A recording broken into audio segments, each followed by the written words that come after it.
Je vais vous présenter quelques diapositives très succinctes juste pour conclure un peu cette discussion sur qu'on a eu ce matin, très riche avec beaucoup de communication sur le travail de nuit, le travail posté, et quels ont été les points forts un peu des recommandations, et puis après ça pourra permettre d'engager notre discussion sur toutes les questions que vous pourriez avoir. Comme on l'a beaucoup cité ce matin, en effet, on a donc en 2012 établi des recommandations labellisées par l'HAS sur la surveillance médico-professionnelle des travailleurs de nuit et postés. Cette initiative a été lancée par la Société française de médecine du travail, mais comme vous le voyez, une dizaine de sociétés savantes s'y sont associées, à peu près dans toutes les spécialités, dont l'INCA, la Société française de nutrition, d'endocrinologie, de chronobiologie, du sommeil, et aussi le Collège national des gynécologues et obstétriciens français, l'Association française de psychiatrie biologie, tous les aspects étaient donc couverts. Alors, quels sont les points forts qui relèvent de ces recommandations? Le point fort important sur le sommeil, c'est que on constate avec l'ensemble de la littérature que les personnes qui travaillent de nuit ou postées perdent en moyenne 1 à 2 heures de sommeil par 24 heures par rapport aux travailleurs de jour, et qu'en fait cette perte se traduit donc par une nuit par semaine de perdu, 30, 40 nuits par an de perdu, et donc une privation chronique de sommeil avec toutes les conséquences que ça peut avoir aussi bien sur la somnolence, sur le risque accidentel qui est considéré comme significativement plus important chez les travailleurs postés de nuit, et comme conséquence à la fois biologique et comme risque immunitaire, on va le voir. Deuxième point très important, très discuté et pas facile du tout à évoquer, mais je crois que la littérature est là et vraiment ça a été confirmé. Il y a un risque de cancer du sein plus important chez les femmes qui travaillent de nuit ou en posté. Et le surrisque est de l'ordre de 50%, donc avec un risque relatif de 1,5, qui augmente avec la durée d'exposition, mais sans seuil critique connu. C'est-à-dire on ne sait pas au bout de combien d'années d'exposition ce risque est plus important. Non négligeable non plus, connu depuis longtemps, mais peut-être pas suffisamment souligné dans les circonstances actuelles du travail de nuit des femmes, le risque pour la grossesse, puisqu'on sait que le travail posté ou de nuit est associé à une augmentation certes modérée, mais quand même significative, du risque de fausse couche, avortement spontané, d'accouchement prématuré et de retard de croissance intra-utérin. Donc, quelles sont les recommandations vis-à-vis du cancer du sein? Donc, on ne transformera pas les médecins du travail en gynécologues, obstétriciens.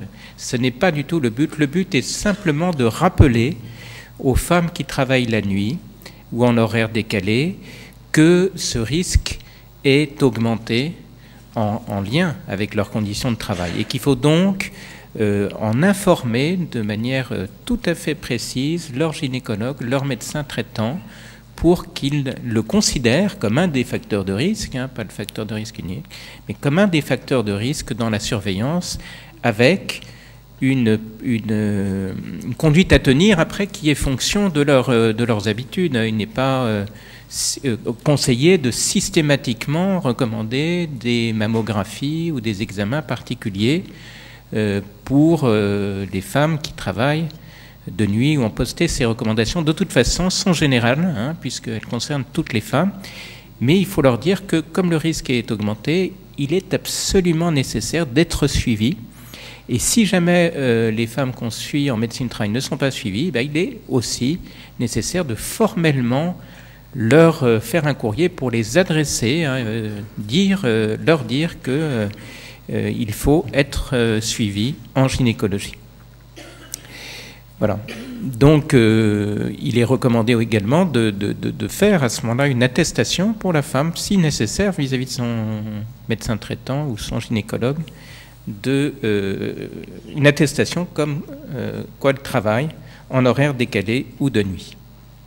Par rapport à la grossesse, alors, plusieurs choses. Il est recommandé d'informer les femmes des éventuels risques au cours de la grossesse, qui ne sont pas forcément aussi bien connus que ça. Il est, d'autre part, il est recommandé de la part des travailleuses d'informer leur médecin du travail de leur grossesse le plus précocement possible. Donc, dans les informations qu'on fait passer pour tous les travailleurs postés ou de nuit, ben, on dit aux femmes, dès qu'elles sont au courant de leur grossesse, prévenir leur médecin du travail. Et il est recommandé d'éviter le travail posté ou de nuit chez la femme enceinte à partir de 12 semaines d'aménorrhée, c'est-à-dire de la reclasser dans un poste de jour ou, si impossibilité, de la mettre en inaptitude pour le poste de nuit. Par rapport aux troubles cardiovasculaires et métaboliques, eh bien, on en a parlé tout à l'heure avec Yolande. Donc, effectivement, le constat de la littérature montre qu'il y a un risque modéré d'augmentation du risque cardiovasculaire, mais quand même significatif, de 1,1 à 1,4, de l'indice de masse corporelle, du risque d'hypertension et de perturbation du bilan lipidique, en particulier des triglycérides. Donc, qu'est-ce qu'il est recommandé? Il est recommandé des choses tout à fait classiques, de surveiller l'IMC de manière régulière lors des visites et de regarder l'évolution. On parlait tout à l'heure de l'Epworth, mais c'est la même chose. Bon, en soi-même, le fait de prendre le poids et la taille, peu d'intérêt, si ce n'est pour voir l'évolution. De la même façon pour la tension artérielle, et puis de pouvoir prescrire un bilan lipidique périodique et le dépistage du diabète de type 2 en fonction des autres facteurs de risque associés. Alors, vous voyez, voilà les points forts de ces recommandations. Le temps de sommeil diminué, le risque de cancer, le risque par rapport à la grossesse, et également la surveillance des facteurs de risque métaboliques et cardiovasculaires.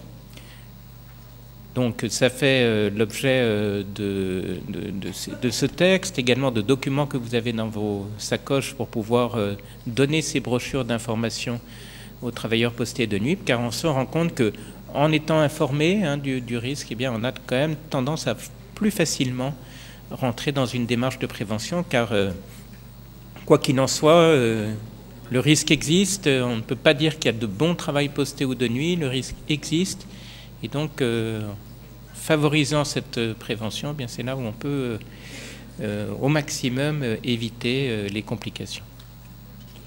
Alors maintenant la discussion est ouverte et les questions, alors avec Dr Delanoë, Yolande, tous les gens qui ont participé, si vous avez des questions, n'hésitez pas, bien volontiers. J'ai une question, Damien. Tu dis qu'il faut dire aux femmes qu'il y a un risque accru de cancer en travaillant la nuit. Comment tu fais? Parce que je veux dire que c'est la désespérance totale.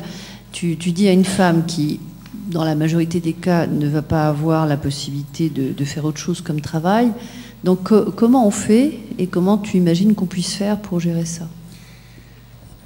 Alors on le fait, nous, dans le cadre d'information ou de formation des salariés. Effectivement, ce n'est pas une bonne nouvelle de le dire, parce que les gens sont souvent déjà en place et on leur dit quelque chose qui effectivement n'est pas c'est pas simple à dire, mais je crois que c'est mieux de le dire. Et après, chacun prend ses responsabilités par rapport à la surveillance, etc., que de faire semblant que ça n'existe pas. Donc, vraiment, là, l'attitude, c'est de le dire via les informations le plus largement possible et de faire en sorte de trouver pourquoi ça existe après, mais pour le moment, c'est... Alors, je vais être terrible. Tu le dis, ok, mais alors, en termes de santé publique, qu'est-ce qu'on peut faire? Alors, en termes de santé publique, bon, alors, il y a l'accès aux soins des travailleuses de nuit et postées qui n'est pas bon, parce que Ouais, c'est pas facile d'avoir des consultations médicales quand on est quelquefois en horaire décalé comme ça. On n'est pas, surtout quand ça change d'une manière ou d'une autre. Donc en fait, ce qu'on peut faire, c'est vraiment orienter déjà les gens qui travaillent de nuit ou postés vers le réseau de dépistage et de suivi. Et ça, je pense qu'on a une marge d'amélioration qui est importante parce que je ne sais pas quel est le pourcentage de femmes qui sont suivies en gynéco actuellement qui travaillent de nuit ou en posté, mais certainement il y a une possibilité d'améliorer ce dépistage. Rien que le fait de bien les orienter va permettre, je pense, une certaine prévention. Parce que l'autre possibilité, c'est d'interdire le travail de nuit posté aux femmes, mais voilà, je pense que là, on n'en a pas les capacités en tant que médecin, en tout cas, Je pourrais rajouter une chose. Bon, comme on a fait une étude pas mal d'études sur les fromageries, il y a une fromagerie du nord de la France qui a commencé à intégrer des femmes. Et là, l'organisation du travail a été entièrement revue. Il n'y a plus de travail de nuit. Ils ont réussi, malgré les contraintes économiques, techniques, etc., à basculer sur des horaires acceptables parce qu'il y a eu une pression de ces femmes. Donc c'est quelque part aussi, on touche à l'organisation du travail, ce qui n'est pas forcément très facile, mais ça a pu avoir un effet positif. Mais moi je partage, Diane, ce que vous dites, parce que c'est pas facile à avertir. Là, Damien est professeur, je veux dire, nous, le médecin du travail de base, c'est encore plus compliqué. Dans le milieu de soins, c'est pas forcément facile, pas comme dans les fromageries. Après, vous disiez, il n'y a pas de... Moi, ce qui me choque un peu, c'est que vous dites, il n'y a pas du tout à leur proposer de suivi particulier, juste à les faire rentrer dans le suivi, on va dire, classique de la femme. Mais sachant que, si j'ai bonne mémoire, les mammographies ne sont pas conseillées avant, je ne sais plus si c'est 45 ou 50 ans, et qu'on a des femmes qui sont jeunes en activité. Alors, est-ce qu'il ne faut pas quand même leur conseiller de démarrer un peu plus tôt ? Ce que j'ai pas dit qu'il fallait pas dépister. Je dis c'est pas au médecin du travail de décider à quel moment il faut faire la mammographie. Parce que si la responsabilité du médecin du travail n'est pas là-dedans, après c'est le gynécologue qui, en fonction du risque, va décider si oui ou non il faut faire une mammographie plus tôt. Parce qu'effectivement, il y a une règle générale et puis il y a une règle en fonction d'un certain nombre de facteurs de risque. Et ça, les gynécologues et les gens de l'INCa nous ont dit, ça, c'est ce qu'on gère d'habitude, c'est-à-dire qu'une femme qui vient avec des antécédents familiaux de cancer du sein, on va lui faire des examens plus tôt qu'une femme qui n'en a pas, par exemple. Voilà. En fait, je voulais rebondir sur le fait d'interdire le travail de nuit, notamment pour la femme. Moi, vous dites, on est médecin, on ne peut pas faire grand-chose. Est-ce que ce n'est pas justement notre rôle de médecin d'alerter ? Et ce n'est pas seulement pour le travail de nuit chez la femme par rapport au cancer du sein, mais même le travail de nuit en général. Je veux dire, quel impact nous, médecins, scientifiques, on a sur le fait de pouvoir d'alerter au fait que le travail de nuit est quelque chose de vraiment dangereux et qu'il faut vraiment le réserver à des professions où c'est absolument nécessaire, sage-femme, profession médicale, pompiers, voilà. Oui, je pense qu'en fait, on a quand même un rôle d'alerte pour dire qu'il ne faut pas multiplier les situations où on peut travailler la nuit, alors que ce n'est pas utile pour la société. Donc, c'est vrai que tout le débat en ce moment sur le fait est-ce qu'il faut ouvrir tard les commerces, etc. Et dans ce débat, c'est exact que, c'est vrai que les activités de santé, de sécurité, tout ça sont finalement indispensables. On peut difficilement les arrêter. Un certain nombre d'activités industrielles, de transport, etc. Voilà. Mais aller ouvrir des boutiques toute la nuit et tout ça, en effet, c'est pas favorable pour le développement. Ce n'est pas sans risque. Ce n'est pas sans risque. Je voudrais juste rajouter une chose, c'est que, par expérience, j'ai été médecin du travail du régime général et puis maintenant agricole, c'est qu'on se heurte, je suis désolé de le dire, mais aux salariés eux-mêmes, qui s'y retrouvent en prime, qui s'y retrouvent dans leur organisation, etc. Et donc, des fois, c'est vrai qu'on est bien d'accord, on pourrait apporter dans l'organisation du travail, montrer qu'on peut éviter de travailler de nuit. Mais souvent le salarié vous dit « Docteur, vous êtes bien gentil, mais la prime, je ne l'aurai plus. »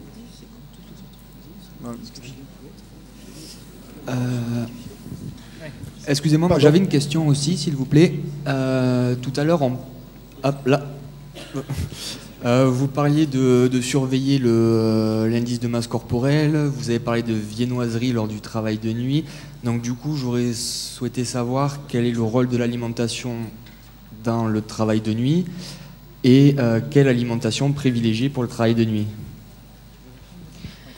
En fait, oui. Donc on a parlé des viennoiseries, mais ce qu'on sait des études sur le travail posté, finalement, c'est pas tant l'aspect quantitatif voire qualitatif, mais c'est plutôt l'aspect quand est-ce que les gens mangent. Oui, c'est l'aspect chronodiététique en fait qui génère peut-être des soucis. Donc après, dans les recommandations, il y a le côté, il faut justement essayer de manger, de prendre 3 repas et de respecter, comme la population générale, les principes de précaution qui sont donnés dans les plans de santé et de nutrition. Voilà. Donc en fait l'idée c'est de dire on fait pas différemment que les autres, hein, mais par contre on fait attention peut-être à avoir des heures régulières, de bien respecter ces 3 repas principaux, enfin 2, etc. Pour rebondir sur ce qui a été dit sur le cancer, on aurait donc intérêt de façon systématique, au bout pour une femme depuis 5 ans sur un travail de nuit, de lui confier systématiquement une lettre pour qu'elle en informe son gynécologue.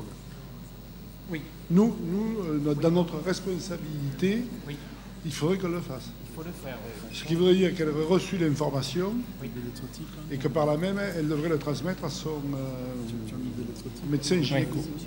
Oui, tout à fait. D'ailleurs, si vous voulez, dans le dossier de l'HAS, il y a des lettres types, oui, que vous pouvez adresser. Et donc de le faire systématiquement. Il faut le faire systématiquement. C'est recommandé de le faire. D'accord. Voilà. Oui, question? Oui. Pour madame, là, oui. Excusez-moi, moi je voulais sortir du cadre du cancer du sein. Pardon. J'avais une question. Est-ce qu'il existe déjà peut-être un lien, est-ce que le travail de nuit peut être considéré comme un facteur de risque de TMS? Est-ce que ça a été déjà... Alors, il n'y a pas d'éléments épidémiologiques dans ce sens-là. Donc, il n'y a pas de... Par exemple, dans les facteurs d'analyse des TMS, le fait d'être de nuit ou de jour ne ressort pas comme un facteur significatif. D'accord, ok, merci. Oui. Bon, c'est une bonne question. Allez, mais... Alors, c'est une question qui a été évoquée au congrès de médecine du travail de Clermont-Ferrand. Ça a été très chaud. Bon, j'étais dans la salle, je crois que tu y étais aussi. Jusqu'à preuve du contraire, la réponse qui a été donnée par de grands professionnels, c'est que pour déclarer une maladie professionnelle, il faut des faits concrets, avérés, etc. Donc là... maladie à caractère professionnel. Oui, maladie à caractère professionnel. Oui. Mais là, ça avait été vraiment l'objet d'un très fort débat, hein, je vous promets. C'était très chaud. C'est-à-dire à partir du moment où on a un sur-risque et que c'est validé, c'est difficile de faire comme s'il ne se passait rien. Faire une maladie à caractère professionnel. Ah ouais, voilà. Merci. C'est une question... Donc je reprends le début de la question. Par rapport à la question du travail de nuit posté et par rapport à hommes-femmes, il y a des métiers qui sont quand même beaucoup plus avec des ratios hommes-femmes très très différents.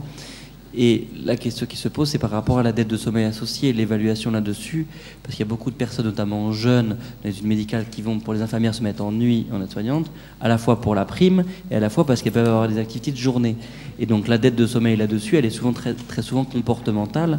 Et d'un travail en amont pour revenir sur les TCC des insomnies, ça va être de donner une information en amont pour casser des croyances, casser des fonctionnements qui se transmettent aussi par des populations de même travail. Commence par ça, puis après tu feras ça, ainsi de suite, dans les gestions de carrière.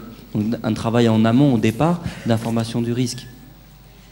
Oui, tout à fait. Oui, je pense que je suis d'accord avec vous complètement. Effectivement, les comportements sont à... enfin, en tout cas, on doit renseigner sur les comportements. Quelquefois, c'est pas facile à modifier parce que le rythme est là. Hein. et que du coup, la privation, elle est vraiment liée au rythme, mais informer le plus en amont possible, et c'est important. Oui, alors peut-être une dernière question, puis après on va, parce que sinon Eric va nous dire qu'on a dépassé, qu'on ne peut plus faire la sieste. Hein, donc, oui, une dernière question ici. Oui. C'est par rapport aux recommandations qui ont été, décidées sur les travailleurs postés ou les travailleurs de nuit. Je trouve que c'est très bien parce que ça concerne un certain nombre de salariés en France. Mais il y a encore beaucoup de salariés, comme le disait Eric tout à l'heure, qui travaillent en horaire atypique, notamment qui interviennent un petit peu la nuit à la demande. Et ces salariés-là aussi, je pense qu'ils auraient besoin d'avoir des recommandations. Donc, est-ce que c'est prévu ? Est-ce que c'est quelque chose qui est prévu ? Parce que je pense que ça concerne beaucoup plus de salariés en France.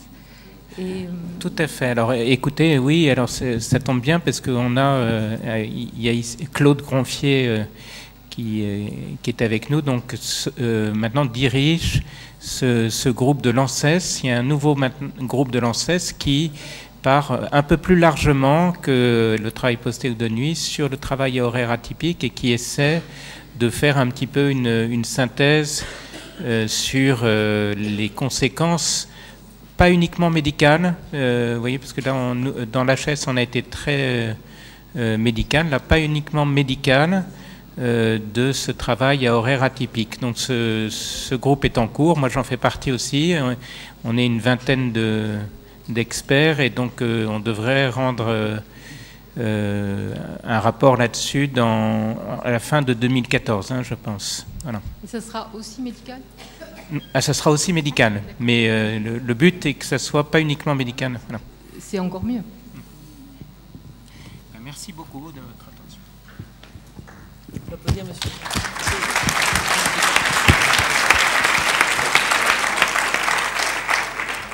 Donc avant de changer complètement de partie, il nous reste quelques petites questions. Alors on reprend notre petit boîtier. Et là c'est aussi la question qui vient après les pigeons, hein, et qui est aussi une question à répondre en 10 secondes. Ah, voilà. Donc êtes-vous prêts? Donc on va pouvoir passer à la question.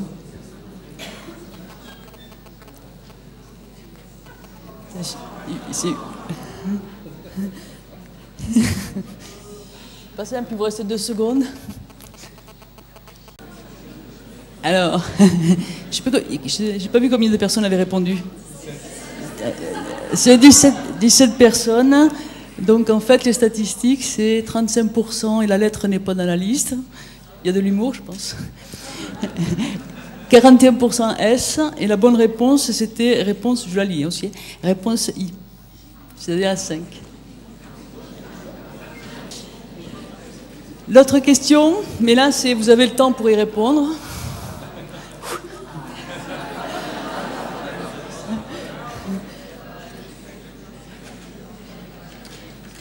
Et normalement, donc, vu les 17 réponses précédentes, on devrait avoir beaucoup de 4 ou de 5. Comment? Elle a quand même 149 personnes. Hein, toujours pareil à peu près, hein, et d'éveillé à 42%. Peut-être 4%, les 4% on les avait tout à l'heure, les très somnolents. D'accord. Alors une autre question maintenant, faites-vous la sieste?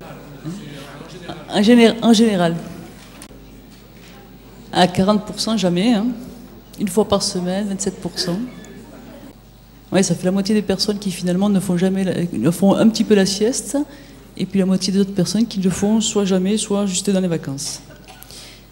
Et la question d'après, donc, qui suit celle-ci, si vous ne faites pas la sieste, pourquoi?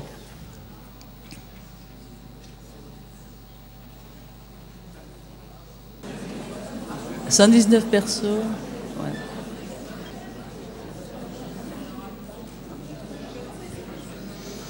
Voilà, moitié des cas. Pas le temps. la sensation désagréable au réveil. Donc c'est peut-être maintenant, on va passer à la session d'après.